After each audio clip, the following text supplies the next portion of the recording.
Hello and welcome to the news update on VOP TV. I'm Moses Humphrey. President Bola Tinubu is scheduled to depart for New Delhi, India today to participate in the G-20 Leaders Summit. Now, this invitation comes from the Indian Prime Minister Narendra Modi, as confirmed by Tinubu's spokesperson Ajuri Ngalali in a statement released yesterday. At the G20 summit, the Nigerian leader is expected to share Nigeria's perspective on the theme One Earth, One Family, One Future, with focus on global unity required to address the challenges facing humanity and the planet. The executive roundtable is expected to be attended by leading industrialists in the Indian private sector, Nigerian industrialists, as well as senior government officials from both countries. The president will travel to India alongside the Minister of Foreign Affairs, Yusuf Tuga, Minister of Finance and Coordinating Minister of the Economy, Wale Adun, Minister of Communications, Innovation and Digital Economy, Bosun Tijani, and Minister of Industry, Trade and Investment, Doris Uzoka Nite. Now, following the declaration of a two-day warning strike by the Nigeria Labour Congress, some state chapters of the organized labor union have expressed their readiness to join the industrial action. The leadership of the state chapters of the labor unions have ordered their members to join the warning strike, which is scheduled to hold tomorrow and Wednesday, September 5 and 6. The chairman of NLC, Lagos chapter, Agnes Sesi, said Lagos NLC will join the nationwide strike. The Sokoto State NLC chairman, Abdullahi Jungle, also noted that the union in the state would mobilize members of the union in the state to join the two-day warning strike. The Kano State chapter of the NLC also stated that it will join the planned warning strike and protest called by the national body of the union. The state NLC chairman, Kabiru Inuwa, who made the declaration, disclosed that the decision to go on a warning strike was taken during the National Executive Council meeting in Abuja. Also, the Ekiti State chapter of the NLC noted that its members will join the two-day warning strike declared by the national leadership of the union.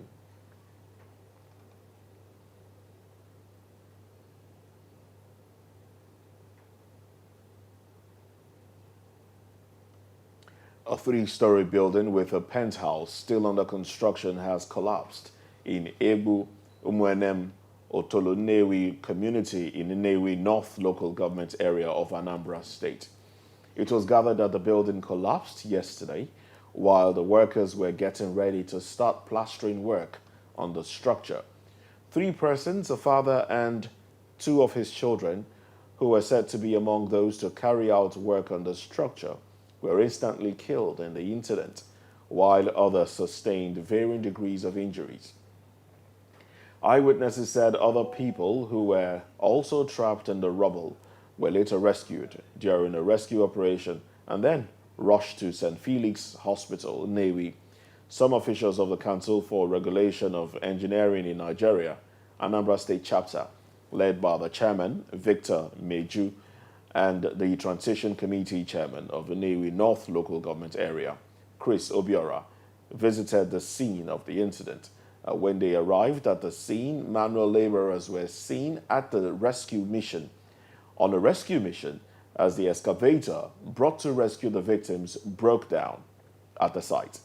Addressing journalists after the dead bodies were brought out from the debris, Meju explained that poor foundation, poor concrete mixture, poor quality of materials, wearing costs, capacity, non-conformity to standard, non-approval from relevant regulatory authorities led to the avoidable tragedy.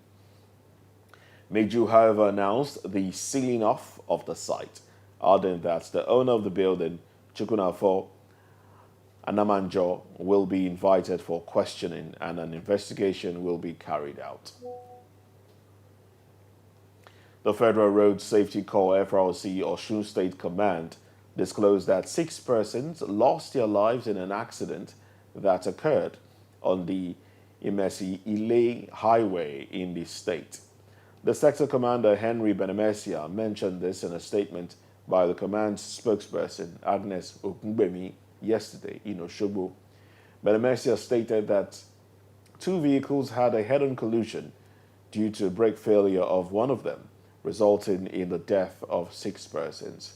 He stated that an articulated vehicle without a number plate collided with another blue commercial truck on Imesile Hill, with casualties due to speeding. According to him, the accident involved 17 persons, with 11 escaping unhurt, while 6 others lost their lives.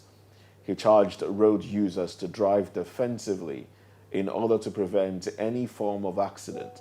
BBNaija, however, advised drivers to drive with caution and ensure their vehicles were in perfect condition before embarking on any journey.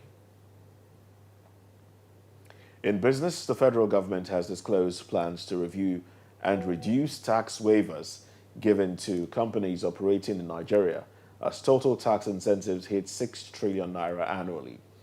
The chairman of the Presidential Tax Reform Committee, Taiwo Oyedele, who made the disclosure, stated that a comprehensive tax waiver review, in line with the plan of the previous administration, was carried out.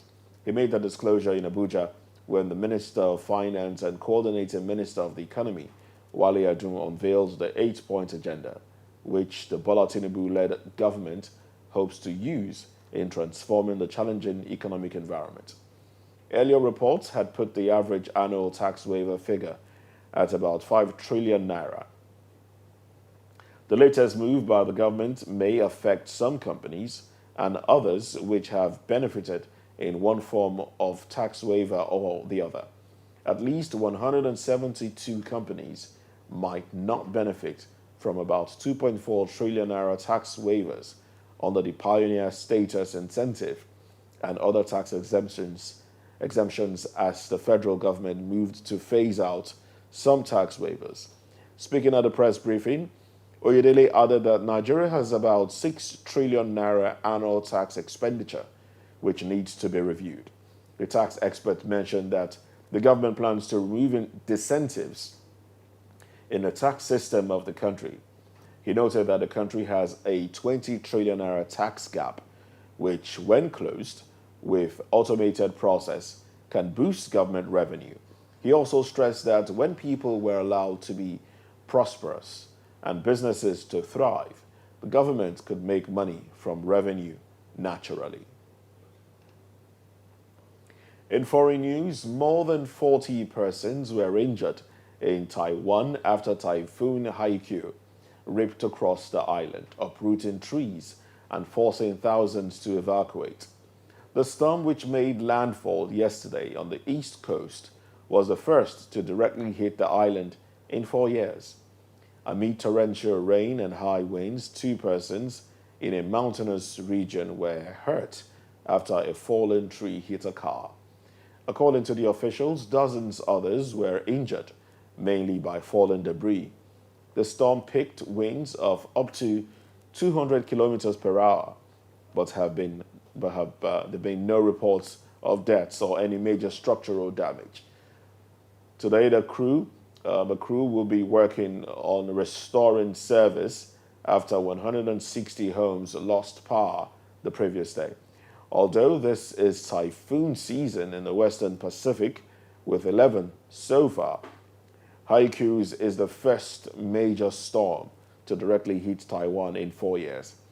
Businesses, schools, and other places remain closed on the island, while domestic flights and ferry services to surrounding islands were cancelled. In a shocking turn of events, 4 housemates, which include Ike, Lucy, Sheyi, and Prince Nelson, were evicted from the BBNaija AllStars reality show yesterday. While Ike and Sheyi's eviction was not surprising, Ebuka shocked fans, Ebuka the host actually, shocked fans when he called on Lucy to leave the house during the live eviction show. Angel, Adekunle, Ike, Lucy, Pere, Sheyi were all nominated for possible eviction. Ike, known for his controversial actions in the house, particularly his role in a conspiracy against a fellow housemate, earned himself a strike for trashing another housemate's clothes in the toilet. Lucy, a house guest, opted for voluntary exit barely 24 hours after she got into the house due to an altercation with Kimopra. Well, however, she had a change of mind and stayed 2 more weeks before her eviction. Prince Nelson, who initially entered the house as one of the special guests, also saw his stay in the house come to an end. Sheyi, who seemed to have been escaping eviction for the past weeks, despite being on the bottom three, was another housemate who faced eviction, rounding up a total of 4 housemates, leaving the reality show on this eviction night. The bottom three, according to how viewers voted, were Pere, Ike, and Sheyi, with Sheyi being the least. Well, that's the news update on VOP TV. We would like you to subscribe and engage us on YouTube. It is Voice of the People TV. And on other social media channels, we are at VOP TV Live. I'm Moses Humphrey. Good morning.